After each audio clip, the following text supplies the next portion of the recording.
Yo, what's up mga kalabog? So ito kay Barok TV mga kalabog. So ngayon lang natin ipadala kasi mag-multimedia siya. May kasama itong reel, yung kanyang rak-rak. Ayan, kanyang rak-rak. So itatry natin mga kalabog.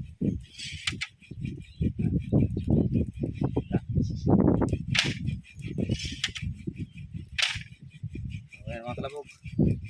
So habang naglilinis tayo mga kalabog ng mga handle, yan, gumagawa pa din. I-design pa ito natin. So nagluluto kami ng tiil ng manok. Tiil ng manok. Paa ng manok at saka ano, mga Tay balon-balonan. atay balon-balonan para may pananghalian tayo mamaya. So ito na tayo, Barok TV kay Uyag.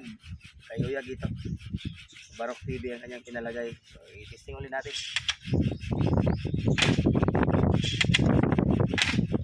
Ayan.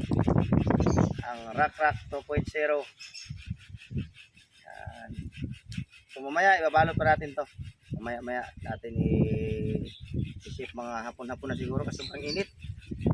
So ayan, sa gusto mag-order, direct PM kay Kalabog TV. PM ha, hindi comment.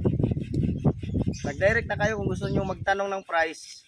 I-message nyo na, wag nyo nang i-comment pa. Kasi hindi talaga ako mag-reply doon sa comment section dahil nga minsan na mabayulit ako sa ano, kaya hindi ako ma-monetize. So direct message nyo na kay Kalabog TV. So ayan, salamat sa inyong lahat mga Kalabog. Drive safe.